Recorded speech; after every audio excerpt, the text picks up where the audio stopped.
जैसे कि संगम लाल गुप्ता जी, इनके ऊपर आपका क्या विचार है? देखिए ये सांसद थे, 2 साल विधायक भी थे।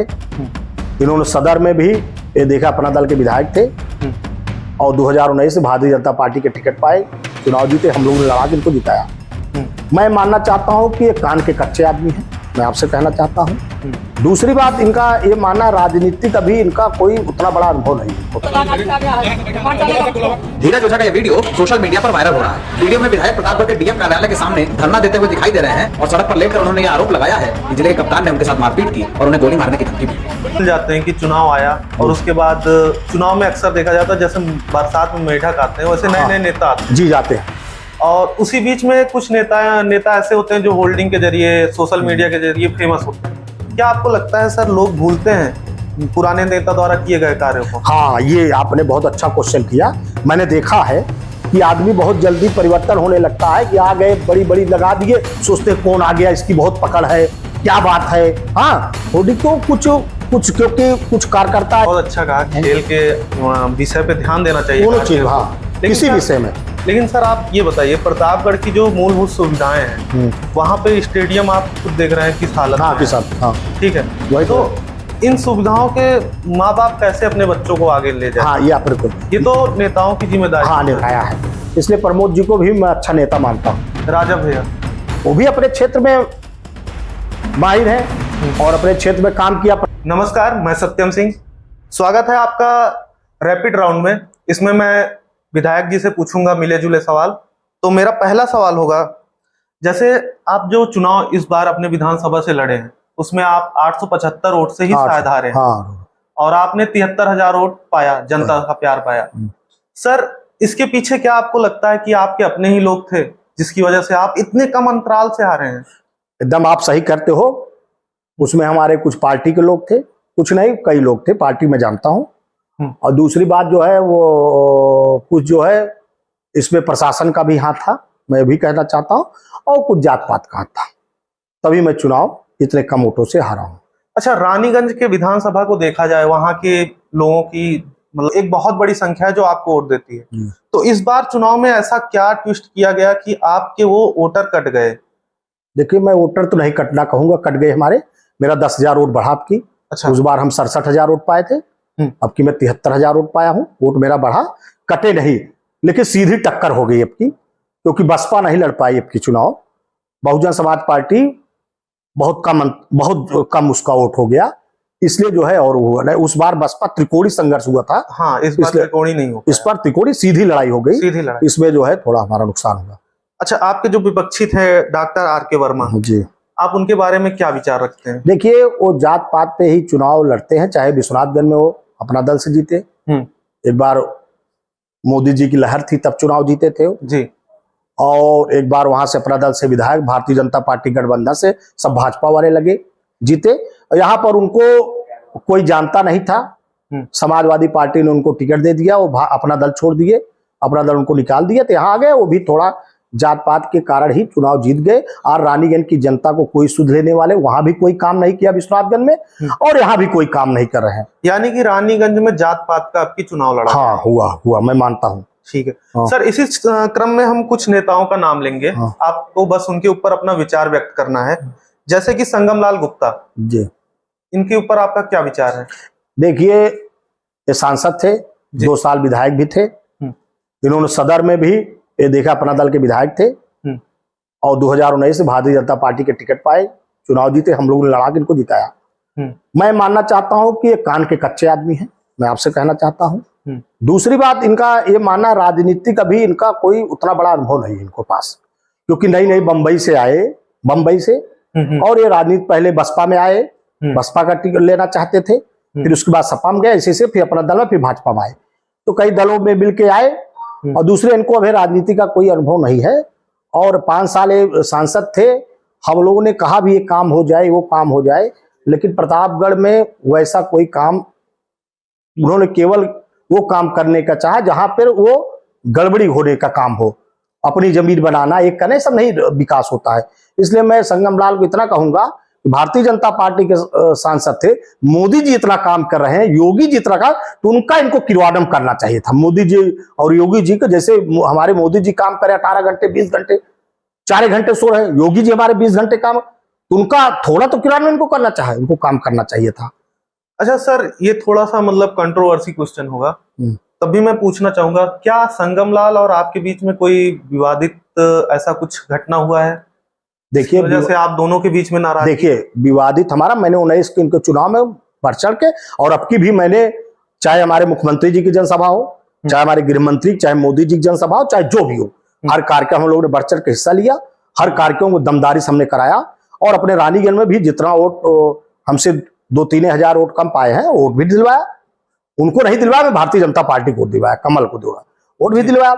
तो कन्वेंसी, हम भारतीय जनता पार्टी के सिपाही, हम संगम लाल गुप्ता के सिपाही, वो चाहते हैं कि हम संगम लाल गुप्ता के सिपाही हो जाए। तो धीरज ओझा तो इतने दिन से अपराधी, तो हम संगम लाल गुप्ता के सिपाही नहीं हो सकते, हम भारतीय जनता पार्टी के सिपाही। वो अपराधी को बढ़ाना देना चाहते हैं, हम अपराधी को मैं वो करता हूँ, वो दो अपराधी पार्टी में लाने लगे, अपराधी को बढ़ाओ, उसको गलत काम कराने, मैं अपराधी को कहता हूँ आप मत ले आओ।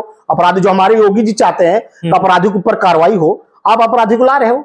तो मेरा यही है कि आप अपराधी से दूर रहिए। यानी कि नाराजगी थी? हाँ थी, वो तो पूरा वो तो आप पूरे मंच पे वो सबको जानकारी है, नाराजगी थी। अच्छा, आपके ऊपर एक आरोप लगता रहा कि आप अपने विधानसभा क्षेत्र में लोगों के ऊपर मुकदमे करवाते थे जी। ये आरोप विपक्षी पार्टी के लोगों ने लगाया और कुछ आपके ही पार्टी के लोगों ने लगाया। हाँ। तो इस पे आप क्या सफाई देना? देखिए, आपसे मैं कहना चाहता हूं, ये गलत आरोप है, तो मैं मुकदमा लगवाता हूं। ये हमारी योगी जी की सरकार है, इसमें अगर कोई गलत काम करेगा, अपराध करेगा, तो बच नहीं पाएगा। और ऐसे हुआ है। और क्या जितने मुकदमे थाने पे दर्ज हुए, मैं आपसे 17 से 22, चलो ठीक है, मैं विधायक था, मेरे ऊपर आरोप लग गया, अब 22 से आज 24 हो गया। जितने रानीगढ़ भी मुकदमा 2 साल में दर्ज, धीरे विधायक बताइए क्यों अपराधी के ऊपर दर्ज हुए मुकदमा, क्यों, किसके ऊपर? अब उसका कौन सवाल करे? पूछना चाहिए। मैं आपके माध्यम से कहना चाहूंगा, जनता सवाल करे उनसे, अब मुकदमा क्यों हो रहा है, अब कैसे क्या हुआ, उसके बारे में जवाब देना चाहिए।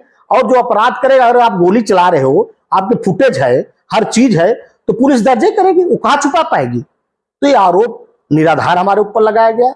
जो अपराधी थे उनके ऊपर कार्रवाई सरकार ने किया, प्रशासन ने किया, उसमें धीरज ओझा के ऊपर कोई, धीरज ओझा ने किसी मुकदमा नहीं दर्ज किया। धीरज ओझा ने तो कई लोग को न्याय दिलाने का काम किया, कई लोग गलत फंसे, तो उसमें मैं न्याय दिलाया कि मैंने कहा भाई प्रशासन लोगों से ये गलत हो रहा है, आप इसमें ध्यान दीजिए, इसको आप देखिए, ठीक से विवेचना कीजिए, ये मैंने कहा। मैं जनप्रतिनिधि, मेरे पास कोई आएगा तो मैं कहूंगा इसके लिए। अच्छा सर, रानीगंज में ऐसा कौन सा काम आपने अपने इन 5 वर्षों में किया जो आप हमारे माध्यम से जनता को बताना चाहेंगे? हाँ, एकदम बहुत बड़े बड़े काम हमने किया रानीगंज विधानसभा में जी। जो ऐतिहासिक काम मैंने किया जी। सबसे बड़ा काम कहला शहीद स्थली, आप चले जाइए, हमारी शहीद स्थली आज चमकने लगी, उसमें हमने हर चीज लगवा दिया, आज उसका विकास कहला का हुआ।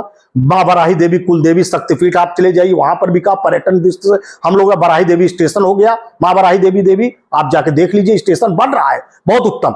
इंजीनियरिंग कॉलेज मेरा बन रहा है, और आप जानते हो पॉलिटेक्निक बन रहा है हमारा, खेल का मैदान मैंने नजियापुर में बनवा दिया, सड़कों का जाल भी, जेल रोड जगनीपुर इतनी बड़ी सड़क की मांग थी, आज चौड़ी करा के मैं बना, जितनी रोडें मैंने चौड़ी करा दिया। शेखुपुर से आप आइए, चिरकुट्टी चौड़ी करा, आप शारदा सहाय नहर वाली सड़क मैंने करा दिया।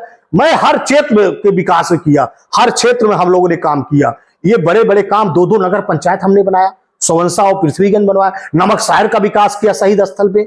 तो ये बहुत बड़े शनिदेव धाम में मैंने, वहां पर आप जानते हो मैंने वहां भी काम कराया, आज जो डाक बंगला बना उसको भी हम लोगों ने काम किया। तो मैं आपसे कहना चाहता हूं, ये बड़े विकास, और एक तो मैं संदेश देने का काम किया, मंगल पांडे की मूर्ति लगवाया, परशुराम जी की मूर्ति लगी, कई मूर्ति और लगने वाली तो विवेकानंद की, ये सब देखा, अटल जी की मूर्ति लगी, तो ये लोग पब्लिक जाने की कुछ काम हुए। तो ये काम हम लोगों ने किया, हमारी सरकार ने किया, ये बड़े काम हमारी सरकार ने कराया, और सरकार योगी जी का कारण ये काम हुआ। मैं प्रस्ताव देता था, योगी जी कई पुल मैंने बनवाया बड़े बड़े, अभी बारघाट का पुल बनवाया, इतना बड़ा पुल बन के तैयार हुआ, और सब विकास का काम 2 साल से भटक भी गया। जो सड़क मैंने लाया था वही सड़क अभी बनी, वही बना, अभी तक कोई एक नया काम नहीं आया।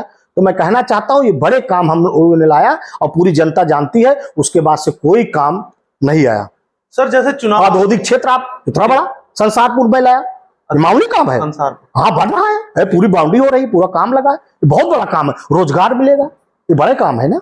सर जैसे लोग भूल जाते हैं कि चुनाव आया और उसके बाद चुनाव में अक्सर देखा जाता है जैसे बरसात में मेढक आते हैं वैसे नए नए नेता आते हैं जी जाते हैं, और उसी बीच में कुछ नेता ऐसे होते हैं जो होल्डिंग के जरिए सोशल मीडिया के जरिए फेमस होते हैं। क्या आपको लगता है सर लोग भूलते हैं पुराने नेता द्वारा किए गए कार्यों को? हाँ ये आपने बहुत अच्छा क्वेश्चन किया। मैंने देखा है कि आदमी बहुत जल्दी परिवर्तन होने लगता है कि आ गए बड़ी बड़ी लगा दिए, सोचते कौन आ गया, इसकी बहुत पकड़ है, क्या बात है। हाँ होर्डिंग तो कुछ क्योंकि कुछ कार्यकर्ता ऐसे होते हैं, कुछ जनता ऐसी हो जाती है, उसके अट्रैक्शन उसके ऊपर बढ़ता है। ये नहीं जानते हैं कि केवल 2 महीने के मेहमान है, अगर इनको टिकट है तो बंबई मोबाइल बंद। और कार्यकर्ता को 24 घंटा कभी काम पड़ सकता है, उसको अस्पताल में काम पड़ता है, उसको थाने पे काम पड़ता है, उसको तहसील में काम पड़ता है, कहां जाएगा? तो कुछ भाग जाते हैं बेचारे, बाद पछताते हैं। हम लोग से भी कहते हैं गलती हो गई, लेकिन मैं कहना जनता से मैं कहना चाहूँ, आपके माध्यम बहुत अच्छा क्वेश्चन किया, मैं कहना चाहूंगा जो आपके लिए 5 साल से लगा है, जो आपको हर साल सेवा कर रहा है, यहीं पे डटा है, आप उसका ही ध्यान दीजिए। ये लोग आकर फिर दिखाई नहीं देंगे, ये केवल आए चले गए। मैं कई नाम ले सकता हूं कि कई आए होर्डिंग लगा गायब हो गए, उनको पता ही नहीं चल रहा है कहां चले गए, विलुप्त हो गए। जैसे बहुत लोग हैं, नाम बता सकता हूं मैं आपको। एक नाम 2 नाम। विद्याधर मिश्रा, अच्छा, बहुत होर्डिंग लगाते थे। और क्या नाम बताऊं मैं, हमारे यहाँ भी कई लोग होर्डिंग लगाए थे, नाम मैं बता सकता हूं, वो भी गायब हो गए। तो ऐसे बहुत लोग, अब की 2022 में भी कई लोग लगाए थे, नाम बता सकता हूं कि उनको नेता मैं बनाऊं। तो बहुत लोग ऐसे हैं, लेकिन गायब हो जाते हैं। अच्छा सर, आपको क्या लगता है यहाँ के लोगों को क्या देखना चाहिए? नेता को जब वोट करने जाएं, किसी अपने जनप्रतिनिधि को चुनने जाएं, तो क्या देखें, क्या खूबी देखें? हाँ बहुत अच्छा क्वेश्चन आप ये देखे। पहला तो ये देखिए वो कहाँ के हैं, वो क्षेत्र के हैं। अगर वो क्षेत्र के आदमी है तो आपको कभी नहीं छोड़ेगा, वो ये देखना चाहिए। वो रानीगंज विधानसभा का रहने वाला हो, ये देखें, ये तो जरूरी है। रानीगंज विधानसभा का आप और क्या देखें, वो कैसे उसका राजनीतिक कैरियर है। वो राजनीति अभी जैसे होर्डिंग लगा के टिकट उसको मिल गया कि और कुछ काम किया है कि वैसे मिल गया, उसको पता है इनका पहले का बैकग्राउंड क्या है। जनता से मैं मांग करूंगा वो राजनीति करते थे कि और क्या किए हैं, तो बैकग्राउंड भी देखना चाहिए नेता का। दूसरी चीज, तीसरा चीज है कि संघर्ष किए हैं कि नहीं। कोई मामला हो गया संघर्ष, पीछे कार्यकर्ता का मामला, जनता को पीछे हट गए, वो भी देखना चाहिए को हटे नहीं, ये भी देखना चाहिए। दूसरी बात है काम करा सकते हैं, कोई मामला आ जाए तो भीड़ के अपने लोगों को काम कराएंगे, जनता का काम कराएंगे, ये भी देखना चाहिए। बिजली की उनको सुविधा चाहिए तो बिजली के लिए उनके लड़के उनको बिजली दिलवाए। जैसे विपक्ष में थे तो बिजली जाती तब भी मैं चक्का जाम करता था, बिजली दिलवाता था, उनको पता होना चाहिए कि ये करवा देगा। और ऐसे नेता ना चुन ले कि वो बाद में वहां का रहे ना, भग जाए और कोई जनता फिर बेचारी, और जैसे हमारे रानीगंज को हो गया बेचारा, वो बैठे रहते हैं सुराह में, जनता को बिजली यहाँ चाहिए, जनता को यहाँ व्यवस्था चाहिए, कोई मतलब ही नहीं, उनको सड़क यहाँ चाहिए, कोई सुविधा उनको मतलब है, मोबाइल बंद, डॉक्टरी मस्त, ये सब नहीं होना चाहिए। सर आपका जो युवाओं के प्रति खिंचाव है बड़ा अच्छा है, आप युवाओं पे काफी ध्यान देते हैं। क्या आपको लगता है कि प्रतापगढ़ का माहौल है युवाओं के लिए राजनीति में आने का? हाँ दम है। मैं खुद ही ब्रांड हूं, एक युवा हमको सीखे, मैं जमीन से उड़ के आज मैं विधायक बना और मुझको देख के करे राजनीति। मैंने किया है राजनीति, यहाँ दिखाया कि शून्य से बूथ अध्यक्ष से विद्यार्थी परिषद युवा मोर्चा रहते, आज मैं विधायक बना। कैसे नहीं है, अगर वो अपने मन से लगन से काम करेगा तो निश्चित विधायक सांसद वो भी बनेगा, लेकिन उसको लग के काम करे, उसको देखना चाहिए। लेकिन हाँ, ये आज का युवा कैसे हो गया जानते हैं आप जी, मैं युवाओं को ब्लेम नहीं लगा रहा, युवा फल बहुत जल्दी चाहता है। जैसे कि वो सोचता है 6 महीने 1 साल में मैं पा जाऊं। देखिए सब थोड़ा देर में जो मिलेगी वो टिकाऊ मिलेगी, उस समय नहीं पाते। वो थोड़ा संघर्ष करें, अभी वो थोड़ा अभी सीनियर को माने, वो थोड़ा आगे जाने के लिए उनको संघर्ष करना, कुछ दिन काम करे, 8-10 साल 12 साल, उस 1-2 साल में न फल की इच्छा करे। अब युवा सोचता है कि मैं तुरंत फल मिल जाए, तो कहां मिलेगा फल? तुरंत नहीं मैं फल, वो काम करे, बाद में उनका नंबर भी आएगा। लेकिन आप अब सोचेंगे कि तुरंत फल हो जाए 2 साल में, तो नामुमकिन है। कुछ काम करे, जनता को दिखाए वो कि मैं काम कर रहा हूं समाज के लिए, करता रहे, एक दिन उसका नंबर आएगा ही, जनता उसको बैठा लेगी कि यार इतने तब भी जुटा रहा था, तब भी आता था, तब भी मेरे सुख दुख में खड़ा था, तब भी हमारे साथ खड़ा है, आज भी आता है, चलो अब की मन में इसको किया जाए, तो बैठा लेती है जनता। इसलिए मैं युवाओं से ये कहना चाहूंगा कि तुरंत फल की इच्छा न करे, राजनीति करे, लेकिन उसका थोड़ा किरवाणन करे, उसको थोड़ा संघर्ष मिले आए, वो हर बात को उठाए, खुद ही संघर्ष करे, तब आगे आएगा तो आगे जाएगा। अच्छा सर, जैसे आपने बताया युवा संघर्ष करे तब राजनीति में आए। सर, आपके संघर्ष के दिनों को अगर देखा जाए तो एक मुझे घटना याद है, शायद आप कश्मीर की तरफ हाँ। सर उस घटने पर थोड़ा दर्शकों को हाँ, ये बताइए। बहुत बड़ी बात आपने किया। ये मैं युवा मोर्चा का अध्यक्ष था और हमारे राष्ट्रीय अध्यक्ष थे अनुराग ठाकुर, हमारे प्रदेश अध्यक्ष थे हरीश द्विवेदी जी युवा मोर्चा के। उन्होंने एक कार्यक्रम तय किया कि हम लोग चलेंगे कश्मीर। किस लिए चलेंगे? वहां लाल चौक पे झंडा फहराना है, झंडा फहराने, क्योंकि वहां आतंकवादी और वहां सरकारें थी, ये इनकी क्या नाम है, नेशनल कांग्रेस, ये लोग, और कांग्रेस की सरकार, और एक थी उसकी एक मुफ्ती मोहम्मद सईद वाली पार्टी। तो वहां वो लोग झंडा नहीं फहराने दे रहे लाल चौक पे। तो हमारे राष्ट्रीय अध्यक्ष तय किया अनुराग ठाकुर ने, हम लोग को झंडा फहराना है। तो मैं भी कहा, मैं जिला अध्यक्ष, तो मैं भी कहा चलूंगा झंडा फहराने। तो मैं गया उसमें कार्यक्रम में, सब लोग जानते हैं मैं यहाँ से 38 की संख्या ले गया था, लेकिन बच्चे लास्ट में 3 लोग। लेकिन मैं आपसे कहना चाहता हूं कि मैं हार नहीं माना, और मैं यहीं पर बांधा था अपने झंडा अंदर पूरा। उसमें 26 जनवरी को फहराना था हम लोग को। पेट में यही जर्सी पहने थे पूरा एकदम, उच्चे को किए सब अपना। हमने कहा कश्मीर हम घूमने आए हैं, बस पे बैठ गए फिर वहां से। तो मैं अपना झंडा यही बांधा था अंदर, पूरा जैकेट, तो अपना टॉय टाई खूब अपना देखे ताकि पुलिस वाले बड़ा स्टेशन से ही चेक करने लगे थे। वो लोग बहुत परेशान कर रहे थे, युवा मोर्चा वाले आ तो नहीं गए, लेकिन मैं मां कि मैं वहां झंडा फहराऊंगा लाल चौक में, तो चाहूंगा। तो पार्टी का निर्देश था, और लोग तो गिरफ्तारी हो गई, हमारे राष्ट्रीय अध्यक्ष प्रदेश सबकी गिरफ्तारी हो गई पठानकोट चंडीगढ़ के बॉर्डर पे। नहीं जा पाए, और उनको 26 जनवरी को जाना था, लेकिन हम वहां वैसे के पहुंच गए। अच्छा, 4 दिन पहले। तो 4 दिन पहले पहुंच गए, तो इसलिए पुलिस सक्रिय तो थी, लेकिन वैसे नहीं, लेकिन हम पहुंच गए वहां, मैंने झंडा फहरा दिया। और जब झंडा फहरा दिया तो IBN सेवा सब चैनल भी आया, लाठी भी खाए, जो हुआ बहुत हुई, प्रार्थनाएं हुई। वहां की पुलिस बड़ी, मिलिट्री तो बहुत सही थी, लेकिन पुलिस वाले, वो संघर्ष का दौर था। हाँ, वो संघर्ष का दौर था, हमने किया। और उसका फल में मैं कह सकता हूं कि मैं कश्मीर में झंडा फहराया हूं, और मैं झंडा फहराया है। सर, जैसे युवाओं की बात ही चल रही है, सर युवाओं में सबसे बड़ी समस्या प्रतापगढ़ में खासकर नशा को लेकर है। हाँ है। सर, आप युवाओं को ऐसा कुछ संदेश दीजिए, या मतलब कुछ ऐसे प्रशासन को संदेश दे सकते हैं जिससे इस पे कंट्रोल पाया जा सके। देखिए, ये आपने बहुत बड़ी समस्या कहा कि है, हमारा युवा भटक गया है। कुछ युवा हमारे नशा पे जा रहे हैं, और उसमें धकेलने का काम हमारे समाज के लोग ही कर रहे हैं। कुछ अपराधी तत्व कर रहे हैं, और कुछ जो है उसमें मिलाकर उनको पहले गुमराह करते हैं युवाओं को। जैसे 18-20 साल लड़का है, गुमराह हो जाता है, उसको इतना टेलर दे देते हैं, उतना उसका मानसिक वो कर देते हैं, तो वो समझ नहीं पाता भविष्य अपना, तो बेचारा गुमराह होकर फिर नशा भी पहले उसको परचाते हैं। मैं युवाओं से कहूंगा जो 18 से 20-24, उनसे जरूर कहूंगा जी, तो गुमराह ना हो, उनको पहले खूब अपना मिलाएंगे, पहले चाय पानी समोसा ये सब कराते हैं, बैठाएंगे, व्यवस्था करेंगे, पहले उनको नशे में धीमे धीमे आदत दिलवाते हैं। जब वो करे तो अपने फिर घर से पैसा लाने लगेगा, फिर गलत काम भी करने लगता है। वो कहां से आए, वो नशा आदि हो गया ना, वो तो कहां से बेचारा करेगा नशा। सुबह 6 महीने तो उसका देख लिए, 6 महीने कहें जब हो जाएगा साला हमको कराएगा, मैं कहूंगा कि मुझको ही कराएगा। तो इसलिए जो है युवा बेचारा जो है इसे भटक जाता है। तो मैं प्रशासन भी कहना चाहूंगा, जहां से ये नशे की चीज है उनको भी लगाम लगनी चाहिए जी, उनके ऊपर लगाम लगनी चाहिए, और लगाम ऐसी लगनी चाहिए कि जो आ रहे हैं ऐसे उनके ऊपर गिरफ्तारी हो, उनको जेल भेजा जाए। ऐसे जो नशा की चीज ला रहे हैं उनके साथ सख्त कार्रवाई हो, और हमारे मुख्यमंत्री चाहते हैं कि ऐसे लोगों ऊपर कार्रवाई हो, जो ऐसे लोग होता तो उनके ऊपर कार्रवाई हो। हमारा युवा इसमें ना भटके, हमारा युवा खेल में जाए ना, हमारा युवा पढ़ाई में जाए ना, वो मंगल पांडे को देखे ना, वो कान्हा की धरती को देखे, ये सब विजय शुक्ला को देखे, शहीद को। युवा उसको ना देखे कि 4 ठी गनल ले लिए, 3 ठी। युवा हमारा इस पे भटक जाता है। मैं आपको चैलेंज कर, 3 ठी ले लिए, वो कुछ नहीं किया है। वो अच्छा 3 ठी ले लिए बंदूकधारी, इधर उधर देखे, भटक गया हमारा युवा।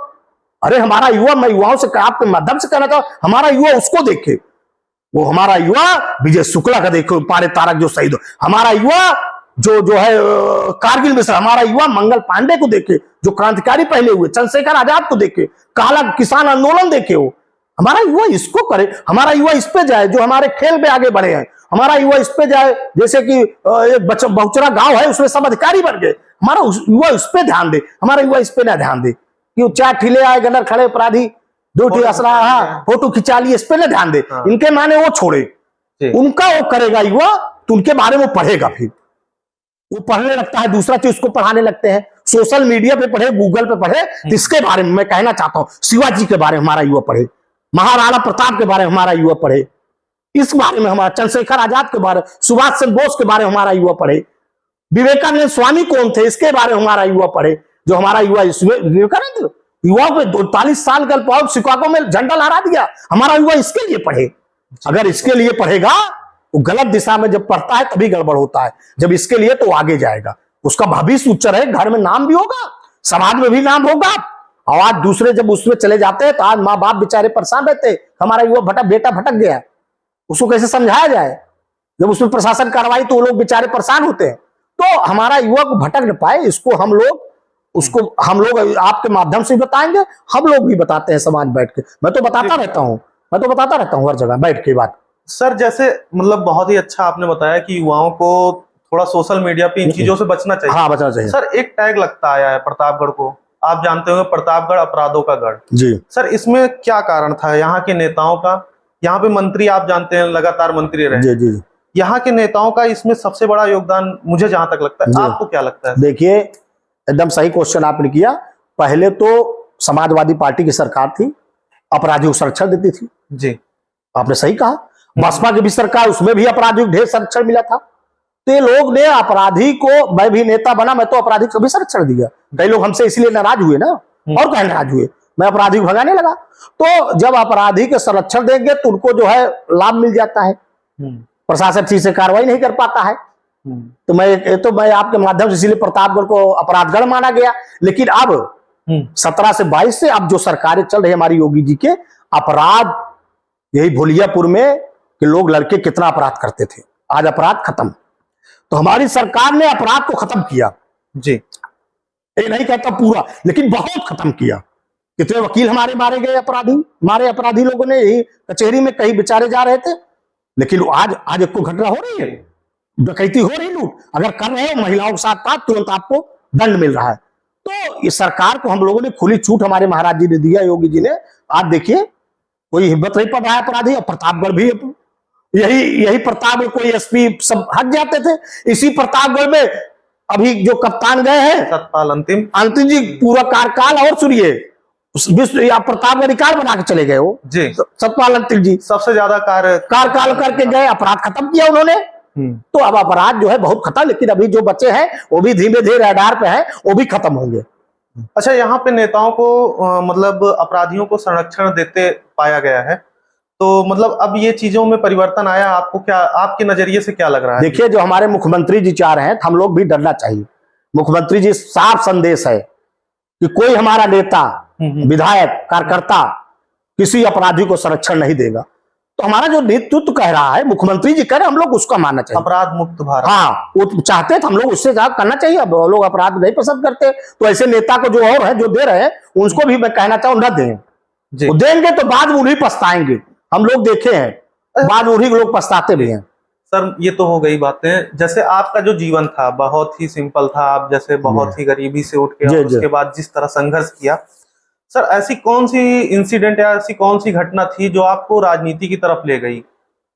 ऐसा कुछ हुआ होगा? जा, ये बहुत अच्छा क्वेश्चन है। देखिए, हमारे परिवार में मैं आपसे कहना चाहूँ, हमारे पास प्रॉपर्टी बहुत है, ये हमने नहीं बनाया। अचल संपत्ति हमारे परपाजा, अच्छा, उन्होंने बनवाया था, जहां मैं बैठा हूँ उन्हीं की बनाई है। और गांव में हमारे पास बहुत सी खेती जमीन है, अभी भी है और पहले भी थे। मजिस्ट्रेट थे हमारे बाबा जी, हमारे पिताजी एक किसान और फिर एक वकील भी थे। तो प्रॉपर्टी के कारण मैं आपसे बताना चाहता हूँ, उसमें हमारे पिताजी बड़े परेशान रहते थे।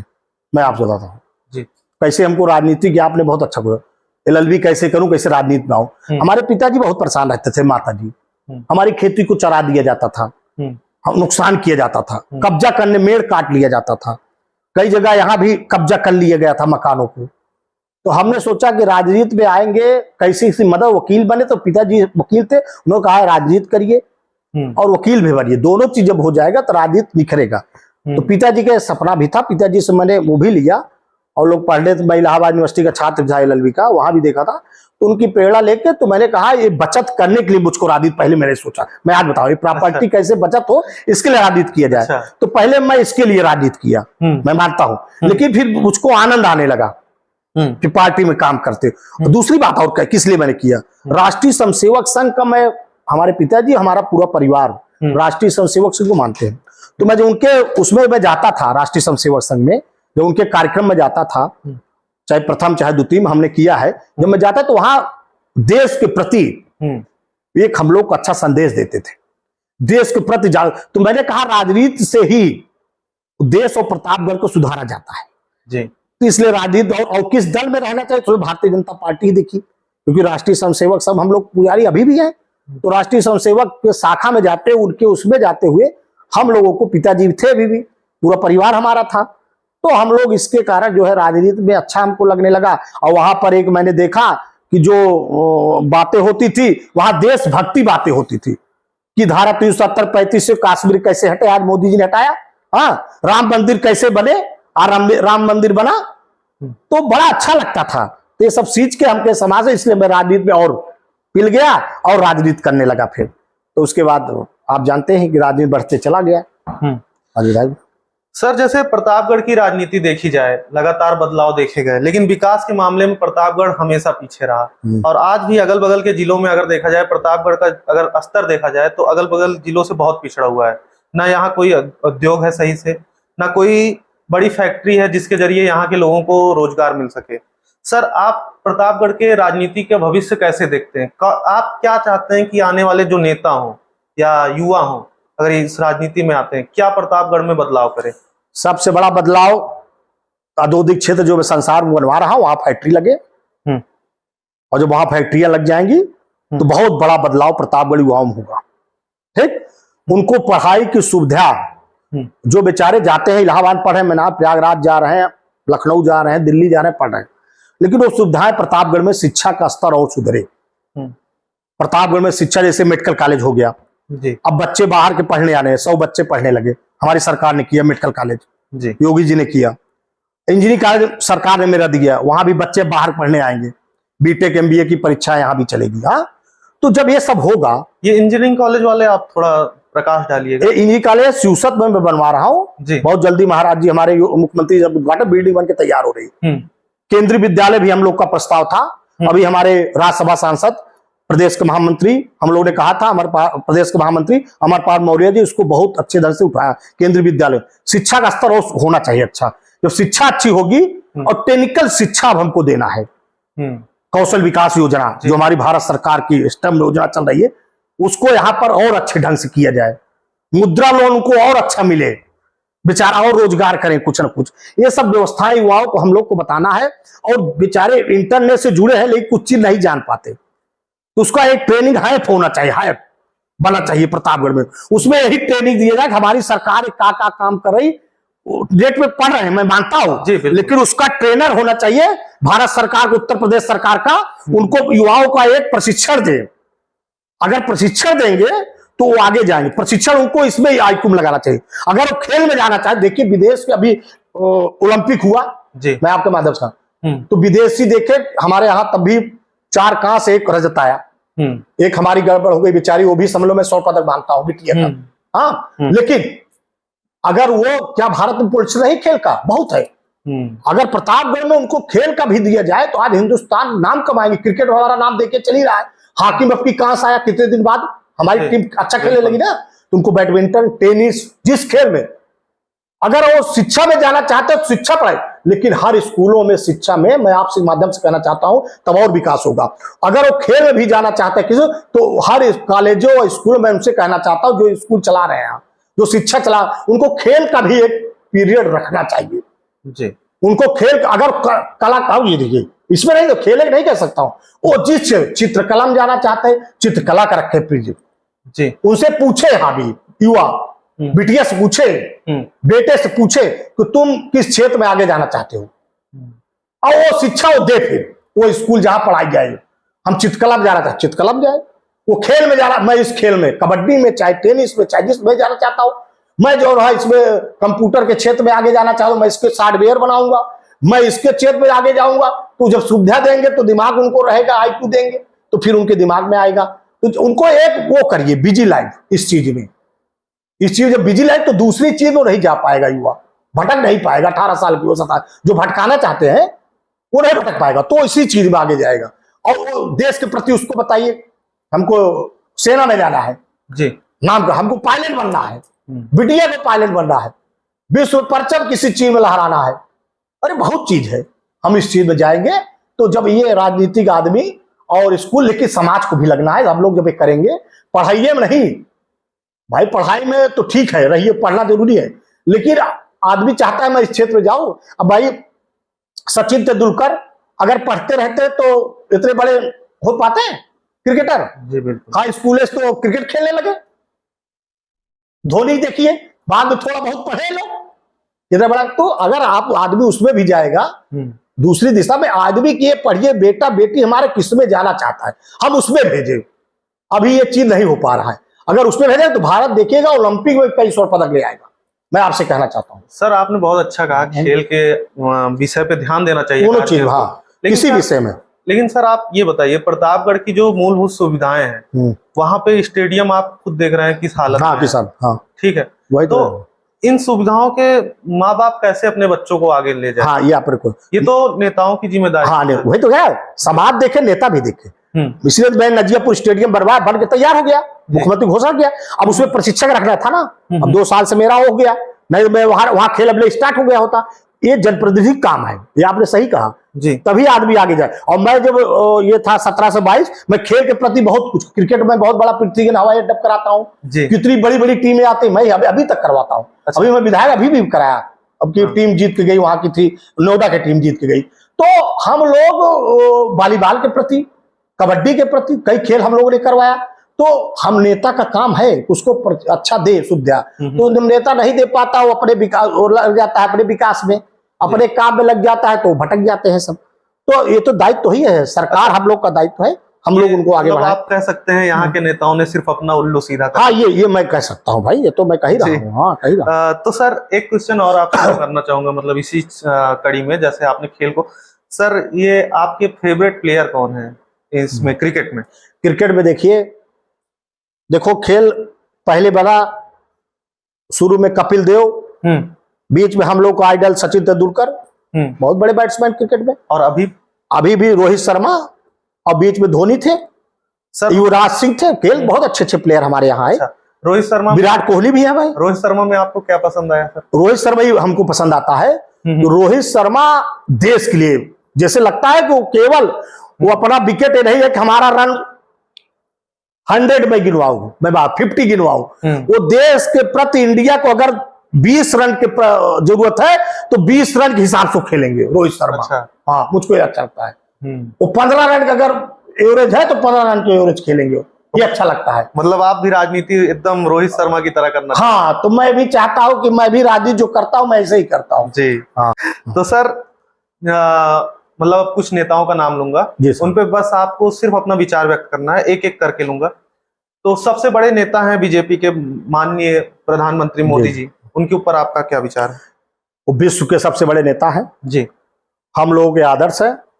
उन्होंने हिंदुस्तान का मान सम्मान बढ़ाया, हिंदुस्तान में गरीबों को कैसे न्याय दिया, गरीबों को कैसे सेवा किया, उन्होंने शौचालय घर घर पहुंचाए, प्रधानमंत्री आवास पहुंचाया, स्वच्छता उन्होंने पहुंचाया। आज भारत को एक महाशक्ति बना रहे हैं। अर्थव्यवस्था में 5वीं इकोनॉमी हो गई भारत, हिंदुस्तान हो गया। आज भारत को विश्व के लोग अलग से देखने लगे, डरने लगे। मैं मानता हूं आज पाकिस्तान को उन्होंने दबोच दिया। मैं मानता हूं उनकी जो विश्व की वो राजनीति हो सफल हुई। और मैं आपसे कहना चाहता हूं, और एक आदर्श बन के हिंदुस्तान में हुए। आज उनके गांव गांव में ऐसे प्रधानमंत्री लोग पहले मनमोहन सिंह और लोग को जानते नहीं थे, आज मोदी को हर घर में, और उन्होंने महिलाओं को बढ़ाया, महिला घर से निकली, समूह से जुड़वाया उन्होंने, और महिला को आगे प्रधान, मतलब महिला आगे बढ़ी। आज जो विश्व की आधी आबादी वो बढ़ी आगे, उनको बेटी पढ़ाओ बेटी बचाओ की योजना, मतलब कई चीज मोदी जी ने वो किया। और भारत का मान सम्मान इसलिए, भारत में क्या पोटेंशियल है, भारत किस लिए आगे बढ़ रहा है। आज हाईवे का विकास हो रहा है, गडकरी जी कर रहे हैं मोदी जी के नेतृत्व में। आज बहुत से काम, जितने पर्यटन स्थल बन रहे हैं, आज काशी देखिए, आज अयोध्या देखिए, मोदी जी ने एक दिशा दिखाने का हम लोगों को काम किया है। तो निश्चित है धारा 370-35 से कश्मीर कोई कहता खत्म होगा, लेकिन मोदी जी आए और अमित शाह, देखो गृह मंत्री जी हमारे खत्म कराए, तो मोदी जी हमारे विश्व के, और अपने लिए मैंने देखा आज भी उनके पास, मैंने देखा कि एक न अभी भी ऐसे ही है, न इनके एक जायदाद है, न एक कमरा है, न एक खतौनी है, अभी भी वैसे है। इतने दिन से मुख्यमंत्री, अभी एक दिन विधायक बन जाए सांसद तो उसके पास क्या क्या हो जाता है, और मोदी जी के पास आप बताइए आज भी देश के लिए काम। राहुल गांधी तो क्या बताऊं, क्या बोल जाए जी, क्या बोले, क्या अभी हिंदू हिंसक बता रहा था। अच्छा, सदन में ऐसे बोलना चाहे राहुल गांधी, वो कोई परिपक्व नेता भी नहीं बन पाया, वो केवल गांधी परिवार का यूज कर रहे हैं, बस गांधी नेम जुड़ गया उनके नाम से, और निश्चित ही इसलिए राहुल गांधी थोड़ा बहुत चल जा रहा है। और राहुल गांधी, मैं आपसे कहना चाहता हूं, आज हमारी बेटी अयोध्या में हुआ, घटना हुई, एक बार राहुल गांधी बोले उसके विषय में। आज हमारी एक बिटिया तृणमूल वहां पर पश्चिम बंगाल में एक डॉक्टर के साथ घटा, राहुल गांधी बोले, वहां बात वो नहीं है। राहुल गांधी केवल अब क्या कर रहे हैं, समाज को लड़ाने का काम करना चाहते हैं। ये समाज कैसे लड़े, जात कैसे लड़े, ये काम अब राहुल गांधी करें। देश के भविष्य के बारे में नहीं सोच रहे हैं। देश आगे, अब विपक्ष के नेता लेकिन अभी भी परिपक्व नहीं हो पाए, उनको देश के बारे में कैसे आगे बढ़ा, विपक्ष के नेता बन गए। हमारे अटल बिहारी वाजपेयी थे पूर्व प्रधानमंत्री, मैं आपके माध्यम से कहना चाहता हूं, विपक्ष के नेता थे तब भी उनको भेजते थे, देश के बारे में खड़े हो जाते थे, पहला देश। जी बिल्कुल। और राहुल गांधी क्या है, देश को तोड़ना चाहते हैं। जी, देश को, मैं उनको नेता मानता ही नहीं हूं, देश को तोड़ना चाहते हैं, देश के बारे में सोचना नहीं चाहते, और बैठ के सरकार के साथ चल के देश को आगे बढ़ाने का, उनको जब विपक्ष में जनता बढ़े तो विपक्ष में बढ़ के और सरकार का साथ देकर उनको आगे बढ़ाए। लेकिन बस वही काम है राजनीतिक, संविधान बदल देंगे, झूठ ऐसी हवा फैलाना। कोई संविधान बदल सकता है? मोदी जी ने कब कहा संविधान? तो ये राहुल गांधी जो है, कोई युवा नेता इनको कोई मानता, मैं तो कभी इनको नेता नहीं माना। ये क्या बोल दे, क्या नहीं बोल दे, क्या आवाज निकल जाए इनके। अखिलेश यादव, मैं इनसे, हाँ ये भी, इनको भी कहना, ये पढ़े लिखे बहुत, ये भी थे, वो भी पढ़े लिखे बहुत मान जाते हैं अखिलेश जी, दोनों लोग। हाँ, विदेश से पढ़ के आए हैं, माना जाता विदेश से। और भाई पढ़े भी है, मुलायम सिंह भाई पूर्व मुख्यमंत्री जी के परिवार के हैं, तो बेटे को अपना पढ़ाए भी थे अखिलेश यादव। लेकिन अखिलेश यादव भी आज, ये भी उत्तर प्रदेश में तो मैं देख रहा हूं, ये भी समाज में जहर घोर रहे हैं। कैसे घोर रहे हैं मैं आपसे, ये पीडीए बनाकर फिर उसमें बता रहे हैं कि उनको न्याय नहीं मिला। अरे कैसे नहीं न्याय मिला? इसी आरक्षण में तो आप भी आगे बढ़े हो, मुख्यमंत्री बने, कैसे न्याय नहीं मिला?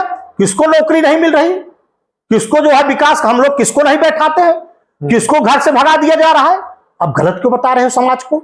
जी, आप समाज में जो परंपराएं सनातन धर्म की चली आ रहा है, आप उसको तोड़ने का काम करो। इनका विधायक तोड़ने का काम कर रहा है, आप तेरा ही मत करिए।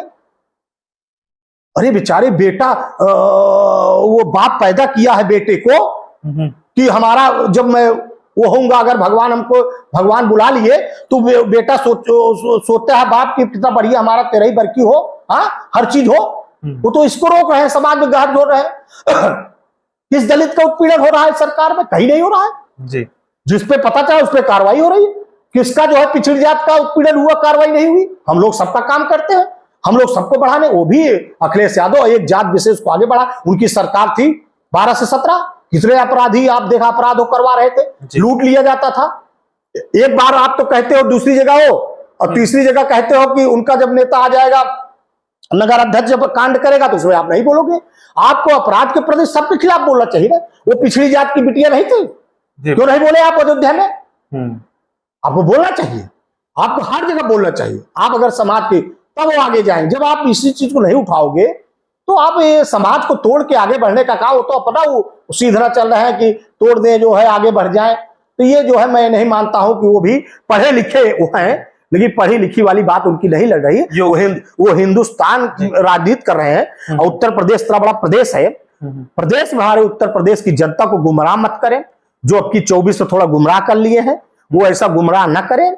और देश की जनता जान गई है, आप देख लीजिए, अब उनकी बात को नहीं मारेगी। 10 उपचुनाव होगा, आप देख लीजिएगा। अब देश की जनता और हमारे प्रतापगढ़ की जनता भी सब जानती है। और मैं अखिलेश यादव जी को मैं इतना कहूं, पढ़ी लिखी वाली बात करें, और हरदम वो अनपढ़ वाली बात करने लगते हैं, ये हमारे समझ नहीं आता। योगी जी, माननीय मुख्यमंत्री जी, एक चीज बहुत अच्छी मैं है, वो उन्होंने दिखाया सरकार कैसे चलाई जाती है। और आज मैं अपराधियों में खौफ पैदा की है हमारे मुख्यमंत्री जी ने। कोई सपनों में सोता अतीक अहमद इतना बड़ा अपराधी, मुख्तार अंसार इतना बड़े अपराधी, बड़े बड़े अपराधी आज कहाँ चले गए आप देखिए, विलुप्त हो गए, कुछ बिल में चले गए। तो महाराज जी ने जो बुलडोजर वाली छत बनाई पूरे हिंदुस्तान में ही है, अब विदेशों में भी चर्चा है महाराज जी की। तो योगी जी को मैं बहुत बढ़िया, वो भी ऐसे है।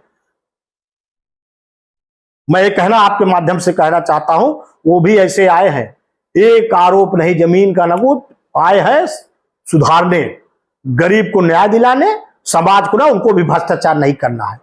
और अखिलेश यादव और तो ये राहुल गांधी तो आप जानते हो भ्रष्टाचार के जननी है लोग, इनको भी कुछ नहीं चाहिए महाराज जी को। और महाराज जी को एक बहुत बढ़िया मैं नेता मानता हूं। और महाराज जी का नेतृत्व में उत्तर प्रदेश चुनाव, दोबारा भी उत्तर प्रदेश में सरकार बनी, आपने देखा जनता ने मोहर लगा दी। और ये भी मैं देखता हूं जो अब भर्तियां भी होने चली, आपने देखा भी सिपाही होने चल रही भर्ती इतनी बड़ी, अब उन्हीं की जवाबदेही तय कर दी, अगर पर्चा आउट होगा तुम ही जेल जाओगे। तो उन्होंने पारदर्शिता लाई और कई वैकेंसियां और निकल रही है।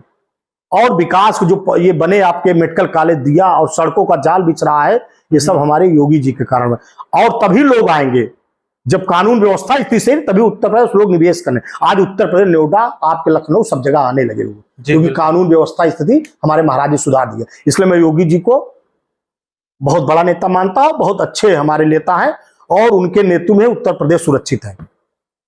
तो सर इसी क्रम में हम पूछना चाहेंगे, प्रतापगढ़ के कुछ नेताओं का नाम लेंगे, आप बस 2-3 शब्दों में या 2-3 लाइनों में उनके बारे में बोलिएगा। जैसे मोती सिंह जी, माननीय मंत्री जी पट्टी में इन्होंने विकास किया है और इन्होंने भी पट्टी में काम किया है, मैं जानता हूं, इनके बारे में मैंने सुना है।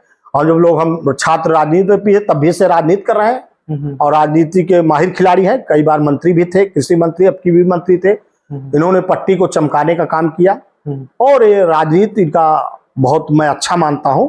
और इनका भी मैंने देखा है कि राजनीति में इन्होंने भ्रष्टाचार को प्रश्रय नहीं दिया है और भ्रष्टाचार नहीं किए हैं, ये लोग कहती है जनता और प्रतापगढ़ की जनता, और मैंने देखा भी है, इसलिए ठीक है। प्रमोद तिवारी देखिए, वो प्रतापगढ़ के भले हैं लेकिन रामपुर खास में कई बार के विधायक थे। अब इनकी बिटिया विधायक है, इस समय राज्यसभा सांसद है।